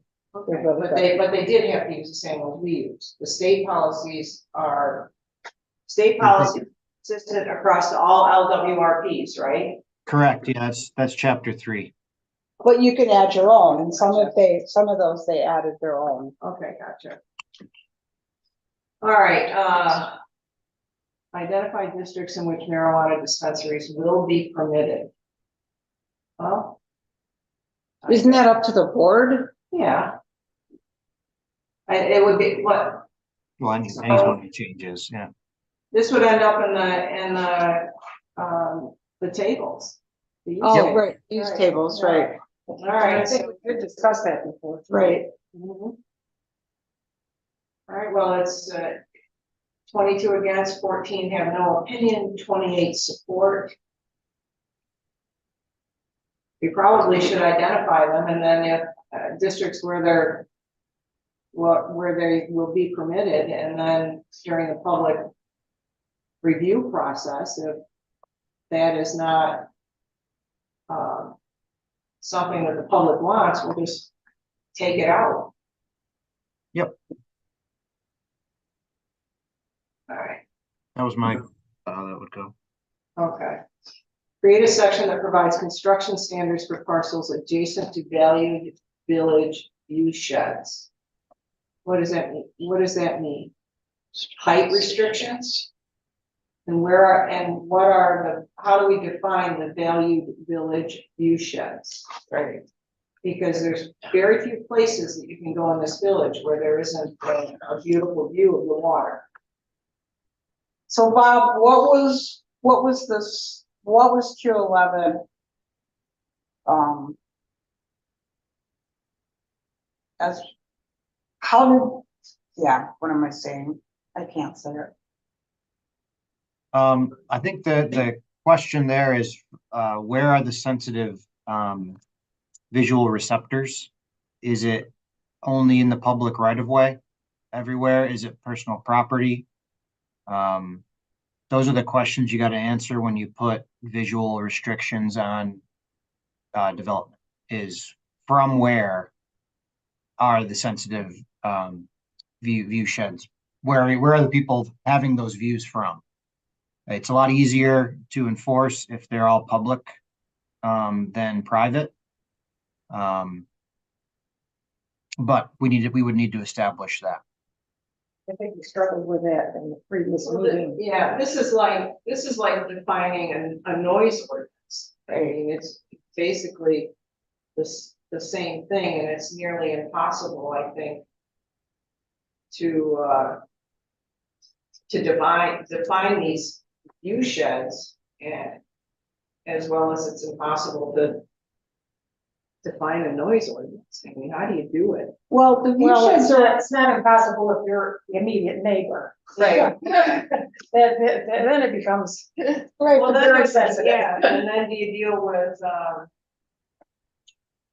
then it ends up being, a multitude of changes in different areas of the zoning code, right? Height. Setbacks. Setback definition of what a structure is over the water, that sort of thing. Yep, all those things that I think we have been discussing and the public has been discussing. Okay. All right, so the standards for parcels adjacent to valued village view sheds. Does that mean public property? Is a village view shed from I have a feeling. South Ontario Street with a kayak launch? Or I have a feeling that this, even though it was written as village view sheds, implying public property, I have a feeling the responses were more directed towards private property, just Yeah. knowing I agree. probably some of the passion around this, yeah. Okay. Well, Well, it we can't has a lot define of view support. sheds.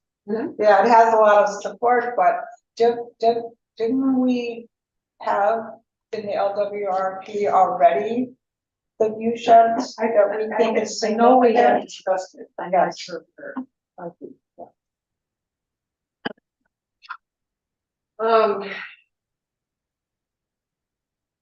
All right, so this construction standards would be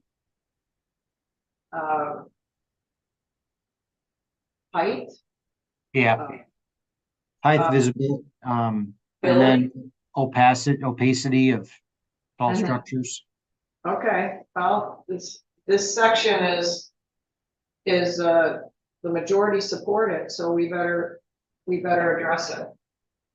Yeah, and I think there's gonna be a lot more questions coming from that, so we'll have a lot more discussion on that. Yeah. So the next one is revise the sign regulation to enforce a more cohesive sign design in the business district. So this does not have great support. Right, and we already addressed it. Yeah. All right, so we'll, this is a no. Right. Revise off-street parking regulations to be in alignment with the benchmark rates public. All right, so that's being addressed in the parking study. Right. Yep. So we don't have to address this because we've already got a study and an implementation schedule for that study that's being performed right now. Gotcha. Right, create a new article that address, all right, so design standards, that's a no-go. Update mooring regulations to require a mooring permit and identify allowable mooring districts, that is definitely a no-go. Mhm.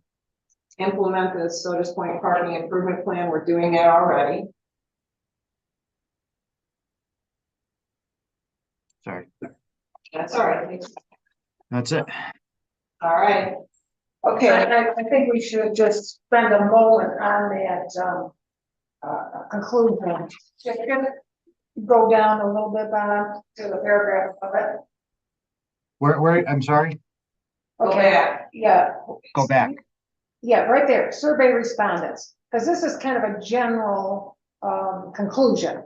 Yeah. Survey respondents were generally receptive to most amendments except 5. Okay, I think we should pay attention to those. Formalized metered parking, mooring, or short-term rental, sign regulation, community design standards, and marine storage warehouses. Yes. We have addressed those, but we need to be cognizant that that is a summary of the 5 areas that were most opposed. Right. Most negative, yep. Yeah, most negative, yes. Very important. I don't understand why people think that metered parking will hurt businesses. My aunt and uncle will go to Hampton Beach, New Hampshire every summer. The entire downtown on an ocean resort is metered. It pays for fireworks every weekend of the summer. And it doesn't stop people from going there. Lake Placid, Right. Lake George. Lake George, Yeah. yeah. Well, it is what it is. Public doesn't want it, so. The marine storage Can we move warehouse on is the to one. the list that we both did, and then we'll review the letters? So I think- those were all the online feedback responses. We did get a couple emails that were additions, but and that's what's left here.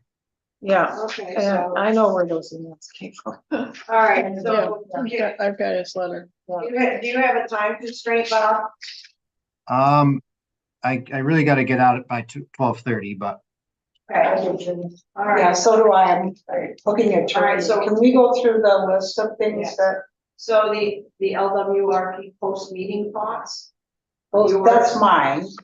and so I sent you 2 emails, Bob, maybe we can go through them real quick. sure. Let me pull them up. I think we addressed most of those here, but I want to just make Yeah, I sure. think so too, but let's make sure.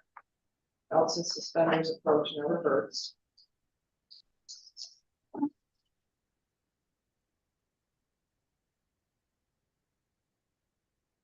So I think this is, you see my screen? Yes. Yes. Okay.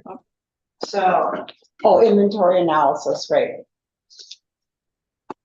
so that's gonna be in, that stuff is in the inventory and analysis. We Yeah. haven't completed it.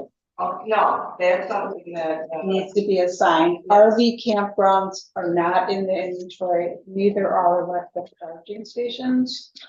so the EV charging station grant that was to be awarded to the village was withdrawn by New York State DEC. So there will not be, as it stands right now, another 8 to 10 EV charging stations. Right, Is but there a I mean, reason that was- I don't know. I have, but I do think it's important that we identify, because we're gonna. Shouldn't we identify the electric charging stations in general? yeah, we've only got one. Well, so what? We Yeah, got one, absolutely. okay?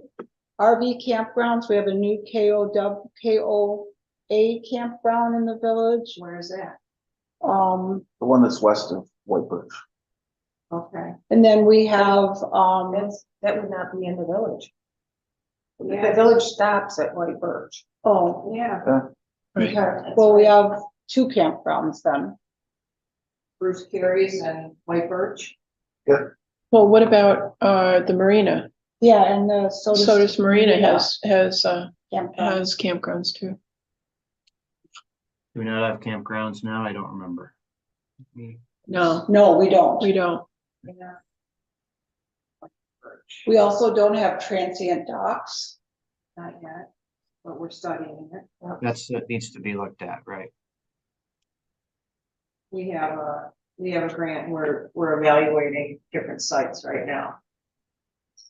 But once the evaluation is done, shouldn't we incorporate that into the LWRP? Yeah, we can do that. Okay, this is what I was referring to, things that we need to, because as far as the old the old LWRP, it was outdated and we posted it on the website. And a lot of those businesses aren't even there anymore, so, as an assignment, we could assign people to identify those, or how do you wanna work that? I don't mind doing Let's marinas. go down the list. Okay, that's fine. Maybe more, so that we can let Bob know. Okay, All right. Oh, God. Indoor codes and reduce the concept of over, so we're doing that, right? I just wanna make sure, because the big thing that was discussed in the beginning, and that's why I was so excited that Jamie was on board, is that she was the one that spoke about incorporating climate resiliency into our code, and she was the one that introduced the concept of overlay districts. I just wanna make sure we don't lose sight of that. That might have been for a different effort, but we can do that. Jamie came to our public workshop, number 2, but she hasn't been on the LWRP project other than that. Originally, she was. I Yeah, think she- it was other folks, but, Yeah. She was on the team. okay. But either way, we have the concept of overlay districts. A number of the requirements under the state policies have the impact of improving climate resiliency. I mean, we could introduce more programs or additional zoning policies that deal with that more directly if desired. I personally, I would like to see, what you're proposing, or what other Oh, municipal. yeah, I mean, for the overlay districts, we're definitely doing that. So I think we've got that covered. I just wanna make sure we covered the steep slope policy. I believe, Bob, I sent that to you. Yep. Okay. Okay, definitions and use tables. Do you feel comfortable that we covered these today? Canvas covered areas, 4 sides, we really need to define those structures. I think I agree with Anne. I think all of these need to be defined. Does everybody agree with this? Tiny I don't know houses? about why tiny houses? That's a residence. That's already defined. No, it's out of date. Currently, we have, square footage, Yeah. 700 square feet. Yeah. Well, the tiny houses are greater than that. And there's some people that wanna build tiny houses in the village, or smaller than. If they want to buy it, or build a smaller house, than they have to that. come to the boards for approval. Right, but isn't that what we're trying to Tiny house is a avoid? house, in my opinion. Well, yeah, but. Yeah, but- Max's point is it needs to meet certain square footage standards. Right. Yeah. or not. You have to have a 1,500 square foot house in the building. Oh, 700, 700, 700, right? okay. Maybe 1,500 in count. And so I guess the question is, do we want to accommodate ones that are smaller than that? That's the question. Right, because they're putting up, you know, where they're putting up the trailer parks over here. There was some discussion about, rather than trailer homes, how about tiny house development? And I think that's important that we address that. Does anybody else, does everybody agree with that? Okay. Be proactive. Yeah.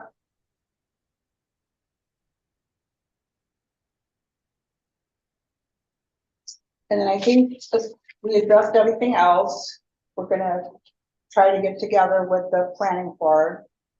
And then the one thing we talked about early on was a comprehensive plan for sidewalks for Margaretta Road. Did we create a project for that, Sharon? I don't think there's a project that addressed, there's a Margaretta Road project. I think that would probably come under the general Where the. Village the plan. Active for transportation. pedestrian Plan, traffic. active transportation plan. Yeah, that wasn't addressed in that. It wasn't in It was addressed in the complete streets, but it wasn't carried over to the active transportation plan. Well, Bob doesn't have to worry about that, because it's not in the project list, I have to add it, Okay, all right? okay, Lori's stuff. Almost done.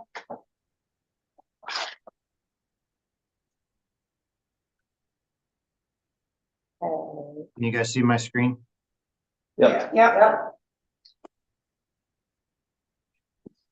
Okay, and we addressed the whole thing with working with the planning board on chapter 141.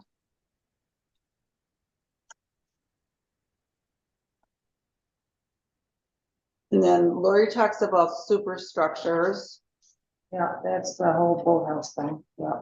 No, she's saying that it's not just boathouses, correct, Well, Lori? it's superstructure. A superstructure. What is the definition of a boathouse? Is that the same thing as a superstructure? Okay. Yeah, right, yeah.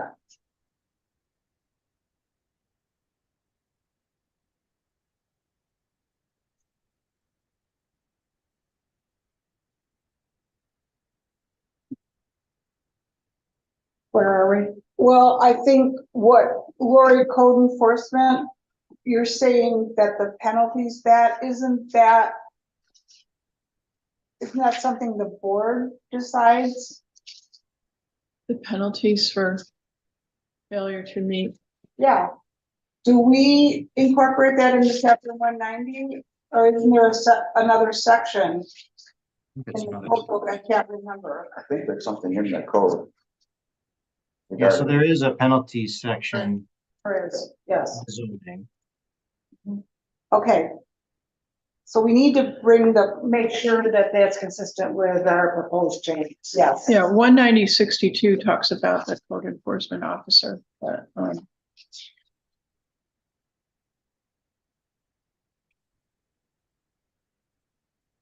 So is that something we should discuss with the code enforcement officer as far as penalties? Pretty black and white. It shall be the duty of the code enforcement officer to enforce the provisions of this chapter. No, I'm talking about the penalty section. The penalties are written out. It's just a matter of whether you want to increase fines or not. Yeah, I know, but who does that? The code village- enforcement officer. That's what I'm saying. The village board decides on the amount of fines. Code enforcement officer collects the fine. Yeah, we could propose increasing the fines during this code update. And then ultimately, town board's got to, or village board's got to decide to accept it or not. But we could update that if that's a desire.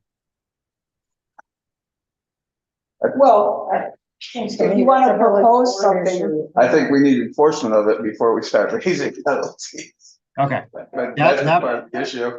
the enforcement's outside of, our control here. We could change thresholds and dollar amounts. right? But if it's just enforcement, then we can leave it as is for now. Lori, what did you mean by that? Well, I wanted to make sure that this section gives the code enforcement officer the teeth that he needs. I think it does personally.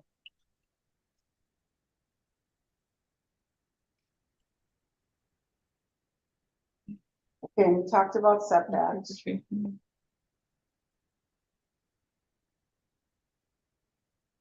I like your idea. They're working on changing the application for planning board and zoning board, correct?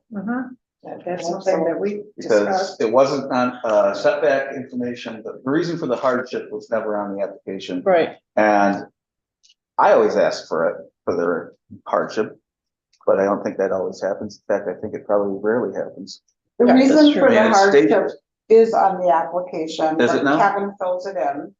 And he And- only puts the code down, Right, what the hardship, and so Yeah. when you ask, then a lot of times the applicant is shocked. They go, well, what do you, because I want it. and the That's same the thing hardship. with the property, adjacent property owners. Which really comes down to a lot of zoning and planning issues. I It's want because it. I want it, I want it. right? Yeah. And unfortunately, historically, the boards have been unwilling to say no. Yeah, so I gotta get going here in a second, but Okay. I do too. Yeah. I do too. I think we've addressed most of these, right? Application for request including building permits should require certain documents. Didn't we address that at I the think we last talked meeting? about that, didn't Yeah. we, Lori? Yeah, I remember talking about it. Yeah, And the building We did without a talk about it. permit or building in conformance with variance approval, this is a big one, and I think we Yeah, need to it's an stiffen the enforcement. penalties and then tighten that up, because It's a an lot of, enforcement issue. right, a lot of people are denied, they've already built, and they come to the zoning board, and the zoning board says, no, take it down. Kevin says. Does you that gotta- actually happen? Yes, and No. Kevin says you got a year. Is the zoning board actually telling people to take it down? well, what happens is they've already built it. The zoning board gives a variance, which is supposedly Right, the that's minimum. historically, that's what was And my they don't do experience, is that anything, yeah. people did what they wanted to. Right. Then, you know, easier to ask forgiveness after the fact, and it was Right. almost always granted. Right, but the code enforcement officer realizes it's an issue, but he says that they have 1 year to correct that. All right, let's let Bob go. Thank you, Bob. Thanks, Bob. Really appreciate your time. yeah, I think I'll try to summarize all this that I've taken down and get that to you guys pretty soon. Thank Okay, you, good. appreciate it. All right, thank you all. All right, take care. Bye-bye. I did that here today. David told me I look 10 years younger. I'm using a new product on my face. Happy Valentine's Day. No, you look 10 years younger. What are you doing to yourself? I'm going gray, so I look 10 years older. That's my problem. I'm still not. Believe me. I'm not fighting it at this Well, point. I'm not fighting it. I don't dye my hair. No, I don't. I'm 67 and I don't dye my hair. No. I had the same reaction to seeing my father's hair every day at 90. Yeah. Still full head of hair. Yep. My dad, lucky him, he had a full head of hair and he was salt and pepper when he died. Which is something I hold over my brother and my best friend, because they are both Right? no Thinning. thinning. Challenge. Very, very. Challenge. Yeah, my buddy Eric at one point made the decision to just start shaving bald because he had both male pattern baldness Oh. and receding hairline, and it was just a race to the middle.